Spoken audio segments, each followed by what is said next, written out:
eu faço um aspecto de uma prova bonita, por exemplo.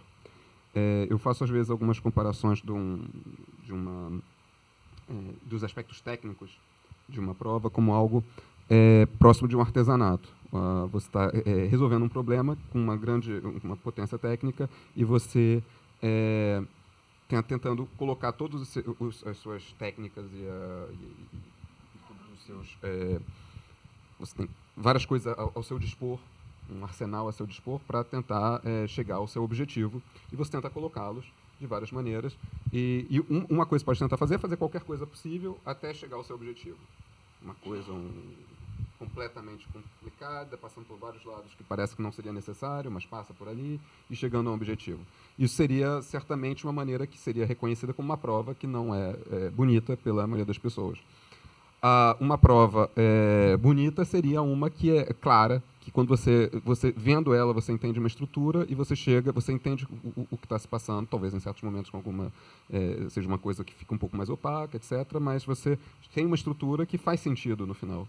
E você obter isso, essa que eu chamo de artesanato, de colocar próximo ao artesanato, eu penso que fazer isso bem é uma coisa que gera um prazer, diferente do prazer de fazer um grande insight ou coisa parecida. Um prazer mais simples, mais próximo que eu imagino de um artesão mesmo que está manipulando com a mão alguma coisa. Muito próximo disso, exceto a gente faz com a mente, mas muito tecnicamente, num certo momento. E é uma coisa prazerosa. Para mim, é um aspecto de prazer. Não é todo o aspecto, mas é algum. Então, você sabe reconhecer uma prova bonita, por exemplo. Mais simples do que reconhecer uma ideia bonita, dá para reconhecer, por exemplo, uma prova bonita. E a ideia de que coisas interessantes devem ter uma prova bonita, pode ser um bom guia, que foi uma coisa que menciona, que mostra que que a beleza realmente é ligada, é uma coisa intrínseca, não é só uma construção que a gente tenta colocar, é que um bom guia de intuição é chegar e buscar a beleza na hora de você tentar fazer a prova. Às vezes eu estou discutindo com alguém e a pessoa faz uma sugestão que talvez funcione, não posso dizer antes de calcular as consequências, mas seria muito feia. Se funcionar, vai ser feio. Então, vamos tentar essa outra maneira primeiro, que vai ser bonita. É uma maneira de fazer as suas escolhas baseado nessa ideia, e o milagre, digamos, é que é uma boa maneira, em geral, é melhor do que partir pelas ideias que você considera belas, que partir pelas feias, embora, a priori, você não tenha como justificar isso. Beleza é igual simplicidade. Isso é um aspecto, certo? Eu não gostaria disso. Não, mas é um aspecto, concordo. Sim. Frequentemente eu digo que um teorema é bonito se eu tenho a certeza que nunca vou esquecer a demonstração. Um teorema que entendi tão bem que não posso esquecê-lo. Você compreende realmente compreende. Num nível muito internalizado. Exatamente. Tem uma pergunta ali, ó.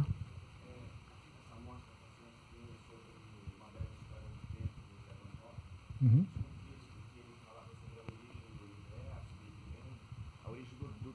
Ele falava sobre a origem do tempo. E aí ele parou para pensar e falou, pensando bem, não tem tempo verbal que descreva isso. Ele denunciou uma deficiência da linguagem para tratar do assunto dele. Outro dia eu vi também uma entrevista do Kelly Slater, né, um surfista campeão, e a pessoa perguntou o que era o tubo para ele. E aí ele perguntou para o jornalista o que é a coisa mais importante da sua vida. Antes do jornalista responder, ele falou, pronto, é isso que é o tubo para mim. Ele entendeu também que ele não teria linguagem para poder falar o que era o tubo para ele, e ele recorreu a isso. Será que na matemática, além da questão da dificuldade da matemática em si, a dificuldade das pessoas em acessar para compreender ou até para ter a paixão, será que não tem uma deficiência da linguagem verbal mesmo para poder fazer com que as pessoas cheguem nesse jardim secreto? Uhum. Você precisa encontrar as metáforas certas. Só pode falar por metáfora, eu acho. Sempre analogia. Analogia, como por exemplo a percolação do café. Eu acho que é uma linda analogia do trabalho mental que faz com que você chegue a uma ideia. Sabe que alguns matemáticos digam que a matemática é só linguagem. Nada mais. Palavras. E a ciência não. Eu não concordo, mas tem uma escola da matemática que teve poder uns 50 anos atrás, que a teoria delas era que matemática é só colocar palavras depois de palavras, depois de palavras, numa ordem certa. E que o Hilbert, um matemático famoso, por exemplo, dizia que você podia, por exemplo, pegar o teorema de Pitágoras e cada vez que você tem a palavra ponto, você vai dizer cama. Cada vez que tem reta, você vai dizer cerveja. E vai sair uma frase que não faz sentido. Entre duas cervejas tem uma cama, algo assim. E ele pretendia que o conteúdo matemático não mudava. Que o conteúdo da matemática não tinha nada a ver com o sentido que está por trás das palavras. Pessoalmente, não concordo com isso. Eu acho que a linguagem, as palavras, são tentativas para explicar de uma maneira que não funciona bem, para explicar as coisas que existem de verdade por trás das palavras. Aí depois eu vou... Seria a ideia de que você tem... A matemática não é a linguagem matemática, mas é um universo de entidades, objetos matemáticos, com uma existência que você está tentando investigar, mas e sobre o qual você põe questões. Você não está simplesmente desenvolvendo uma lista, não sei de verdade, teoremas lógicos. Eu não concordo, porque a mesma palavra vai ter sentidos diferentes na cabeça do Arthur e a minha. Em português também, ainda bem. Mais uma vez, é uma atividade humana. Apesar do que diz o Davi Ruel. Apesar do físico Ruel. Eu tava tem uma pergunta, não? Ah, desculpa. Boa noite. Eu queria fazer a pergunta para o Arthur. Em relação, no âmbito da praticidade da matemática, você disse que um matemático consegue tomar melhores decisões do que uma pessoa que não é muito fã da matemática, né? Eu gostaria que você me desse um exemplo, assim, no cotidiano, no âmbito interpessoal. Como é que um matemático pode tomar uma decisão acertada, melhor do que uma pessoa que não é muito fã da matemática, como um escritor, um psicólogo e outro, um professor? De que maneira a matemática ajudaria um ser humano a lidar melhor com as relações interpessoais? Eu não falei isso. Eu diria que eu não diria que um matemático vai necessariamente tomar decisões melhores, mas eu falei que você se privar completamente da matemática pode te levar a tomar decisões, vai deixar mais à mercê de tomar decisões muito mais equivocadas com isso. Então, um pouco, que não é num nível de pesquisa certamente, mas uma preparação básica para a matemática num certo nível, ela é útil em vários aspectos para tomar decisões, como a gente mencionou, análises de comparações. Você, por exemplo, o mais fácil de ser colocado, porque é uma coisa que a gente é bombardeado o tempo todo, e a gente já tratou disso, mas é mais fácil da gente tratar de novo, é como você vai analisar o que te é passado, que são, em geral, passados para você, são gráficos, por exemplo. Vai ter notícias de jornal que vão tentar com uma notícia. Pode ser que tipo de notícia vai poder ter gráficos? Vão falar que teve novos estudos sobre uma certa doença que chegaram a uma tal conclusão sobre tais alimentos que são bons ou ruins, e todo dia a gente vai ter uma notícia que indica que uma coisa tem certas consequências positivas e outras negativas, como em tudo. E a sua preparação, essas podem ser um pouco difíceis de tratar, mas vão ter vários dados estatísticos sobre economia ou qualquer coisa. Isso a gente é bombardeado o tempo todo. Agora, a gente também sabe, sabendo um pouco de matemática, a maneira como a gente vai tratar esses dados vai te permitir chegar a várias conclusões diferentes. Uma pessoa com base nos dados pode pegar certos aspectos e, se ele tiver um objetivo por trás, ele vai privilegiar certos ângulos das informações que ele tem, mesmo sem mentir, sem fazer uma fraude sobre as informações. Simplesmente pelo conhecimento que ele tem, um conhecimento básico de todas as maneiras possíveis de serem exploradas, um conhecimento matemático, no fim, permite vender a história dele para chegar à conclusão que ele gostaria de colocar. Se você, na realidade, você pega qualquer coisa suficientemente complexa, ela não vai te dar uma resposta completamente simples, certo? Qualquer coisa, uma questão biológica que poderia atingir a nossa atenção. Então, uma pessoa com conhecimento matemático, que não chega a ser um conhecimento de pesquisa, mas já é um conhecimento razoavelmente avançado, mas que certamente no nível de segundo grau seria possível de se chegar, vai poder estar pronto a saber dessas manipulações possíveis e olhar. E você, às vezes, são bem simples para quem coloca. Olha, esse cara está olhando os dados dessa maneira, deve ter uma boa razão. Você olha e se coloca as questões e faz uma análise crítica quanto a isso, e isso permite a você não ser enganado em várias situações. Tem livros sobre isso, inclusive. Tem um do... Quem se dedicou a isso? Jordan Ellenberg, eu acho, que fez um... Ele fez um livro chamado...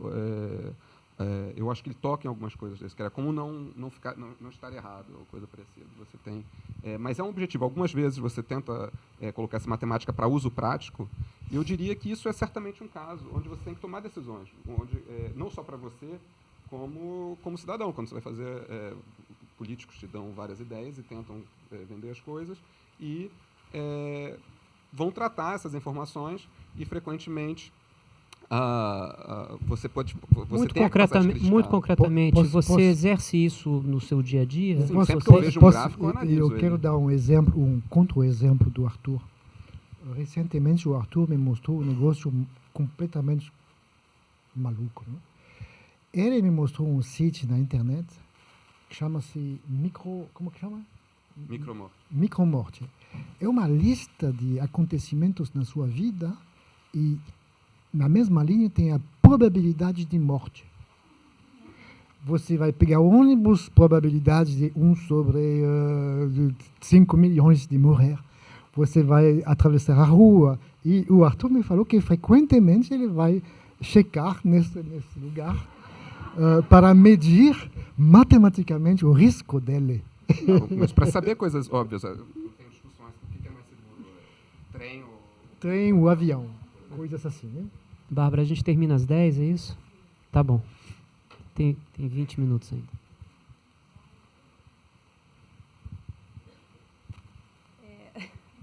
Eu só fazer um comentário sobre isso, que na verdade isso acontece na medicina o tempo todo, né? Então, assim, o médico que não sabe matemática, ele está sujeito a comprar ideias que são baseadas na interpretação que o autor de um artigo ou na aprovação de um remédio.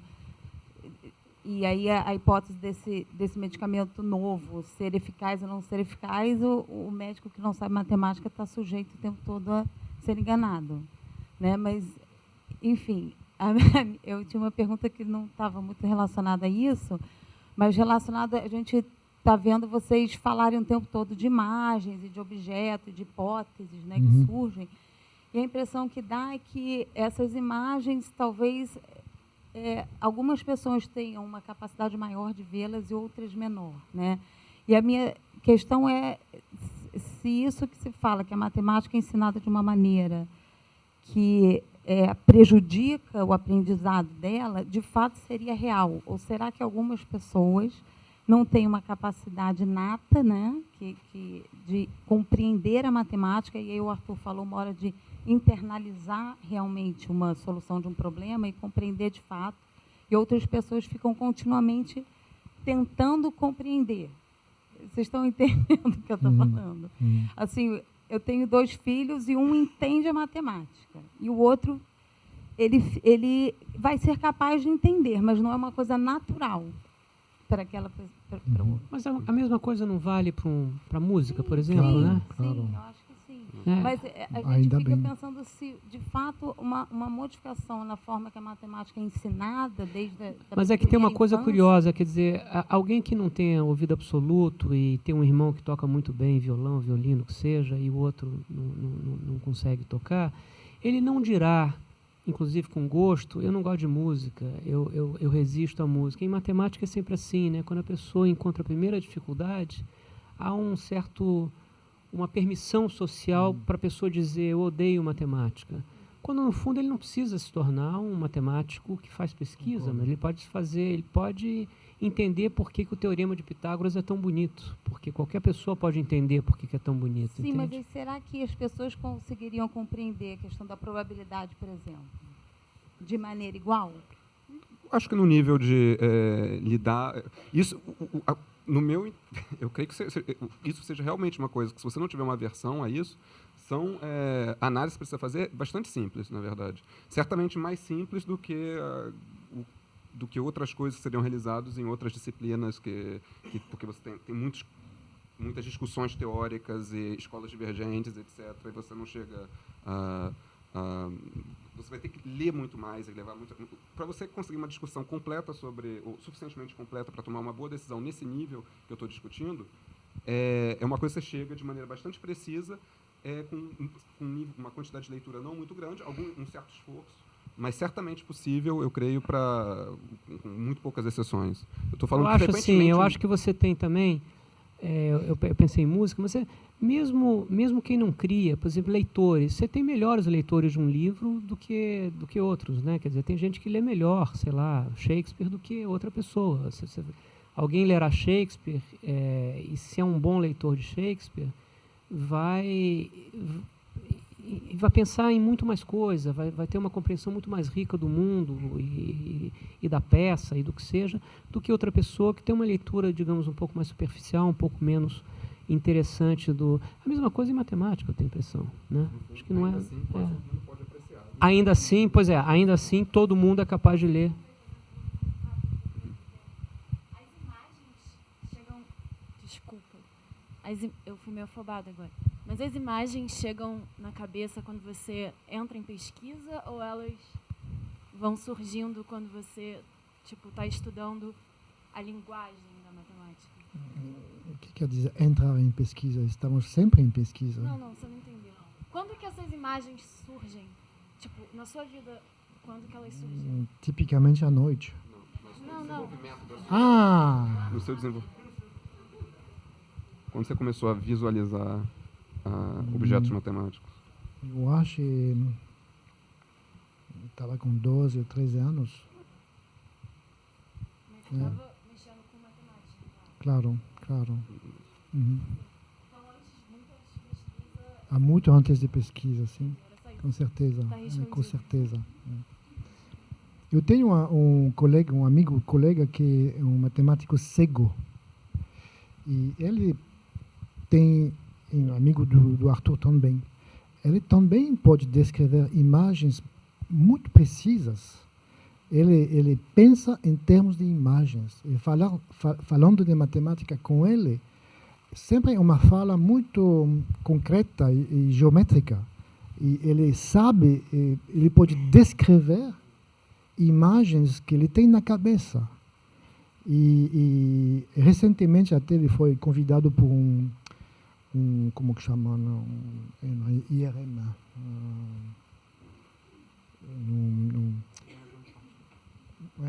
para checar o cérebro dele, como que funciona o cérebro dele. Ressonância magnética. Exatamente, né? E ele participou numa experiência assim. Mas ele um colega meu, funciona da mesma maneira, que tem o mesmo tipo de imagens. E eu não preciso dos olhos para ver imagens, para ver esse tipo de imagens.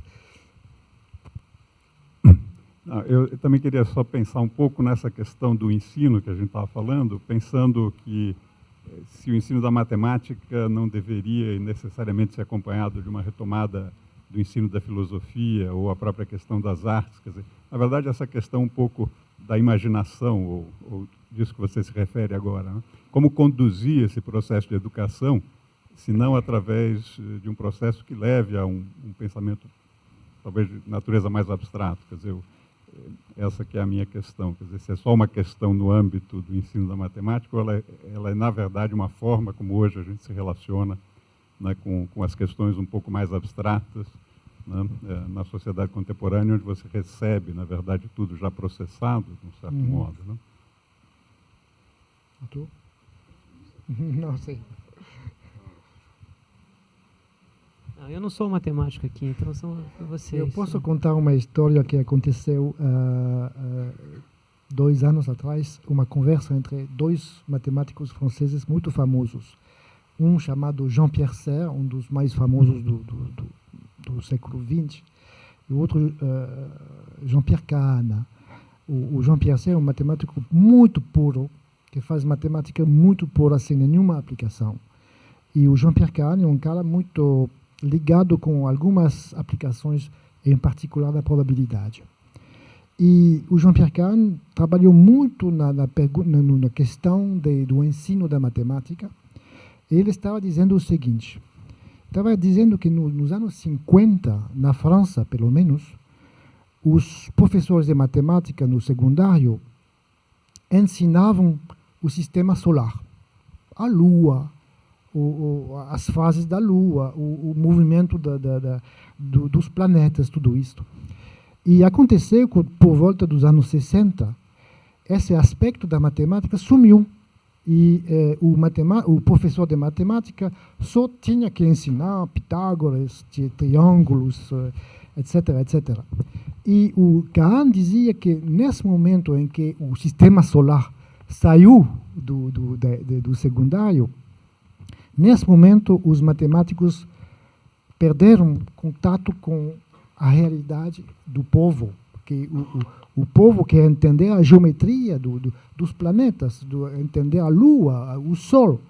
E o Jean-Pierre Kahn se lamentava que tudo isso sumiu.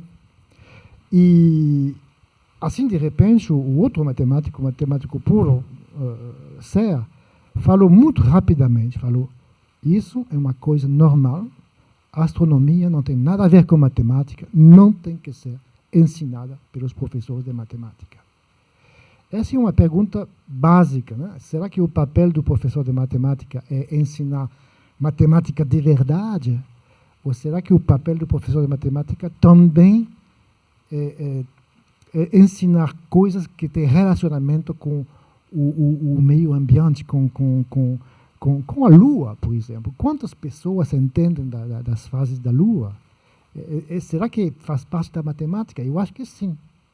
Mas algumas pessoas pensam que não. Eu acho assim, Sérgio, eu tenho a impressão, e aí é de quem travou o conhecimento da matemática, enfim, não sendo matemático. O que mais me chama a atenção como leigo é como os processos mentais, pelo menos até onde eu entendo, da descoberta matemática se aproximam muito dos processos mentais de um poeta atrás de um soneto, de um dramaturgo atrás de uma peça. Tem alguma coisa da ordem da criação que há uma convergência. E se isso ficasse claro, quer dizer, eu acho que a gente está aqui há 2 horas falando essencialmente sobre isso. E é muito interessante, né? Eu acho que vocês concordam que é muito interessante. É tudo menos árido. Mas isso as pessoas não sabem, né? Agora tem uma diferença, que os poetas não são funcionários públicos. Eu sou matemático, funcionário público. O maior de todos eles foi durante a vida toda. O Drummond foi. Mas eu acho que isso talvez seria uma maneira de aproximar. É o que diz o Arthur para a menina com quem ele conversa, quer dizer, se entendesse que a nossa atividade ela não é tão árida quanto vocês supõem, há alguma coisa da ordem da busca da beleza, da simplicidade, da harmonia e tal, com a qual a gente pode se relacionar. E isso me chamou muito a atenção quando eu comecei a me interessar pelo assunto. Você falou de analogias, né? Eu acho que para escrever sobre matemática, para o público leigo, e sendo eu leigo, também esse é um esforço que a gente precisa ter de não entender exatamente o que eles fazem, porque eu acho que é tão rarefeito que poucas pessoas no mundo entendem o que eles fazem. É muito especializado, né? É muito especializado. Mas entender o processo que faz com que eles cheguem às descobertas é algo que a gente pode entender. E o sentimento de beleza, a sensação de felicidade que provavelmente se tem no momento da descoberta, também não é uma coisa que nos escapa, porque está ligado a coisas que nós também encontramos na vida, na nossa vida, quando a gente consegue realizar alguma coisa, criar alguma coisa, não é tão diferente assim. Queria só ler rapidamente... Eu tenho uma pergunta...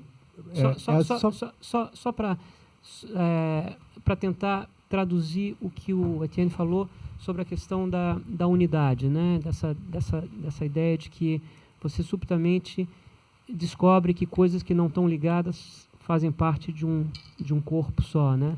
Então aqui é sobre o Arthur pensando à noite. É breve, depois eu passo para você. Em janeiro de 2009, 10 anos depois de Stony Brook, que foi a primeira experiência importante dele, enfim, como matemático semiprofissional, porque na época você ainda não tinha o doutorado, né? Você ainda estava no meio do doutorado. Arthur acordou de madrugada no apartamento do Leblon. E agora, ele disse, tento dormir de novo, penso um pouco. Decidiu pensar. Ficou ali no escuro, olhando para o teto. Do lado de fora, os últimos foliões de algum bloco pré-carnavalesco se arrastavam pela rua, cantando e caindo. Do lado de dentro, nada além de um homem parado na cama, de olhos abertos, ao lado da mulher que dormia. Contudo, havia movimento. Sem se mexer, Arthur começou a gerar objetos matemáticos na cabeça, como alguém que contorna uma estátua para vê-la de todos os ângulos. Estava retomando um velho problema, etc, etc, etc, não interessa. Fiquei pensando de maneira gentil, ele conta. Era um pensamento meio à deriva, sem âncora. Isso é que é importante. Eu tinha 2 objetos, mas não sabia como um se relacionava com o outro. Eu tinha batido num muro. Até aquela madrugada, ele só vira o objeto como 2 partes isoladas, sem encaixe. De repente veio. Mas se eu mudo a perspectiva, ele se revela como isso. Ele é isso. Eu posso seguir adiante. A sensação era a mesma de quem se concentra nas formas esfaceladas de um quadro cubista. Não seria interessante, a pergunta, né? Para que essa aversão não acontecesse, as pessoas pudessem vir a descobrir a beleza da matemática, que ela fosse, não no estágio de pesquisa, porque quem já está no estágio de pesquisa já descobriu a beleza da matemática há muito tempo.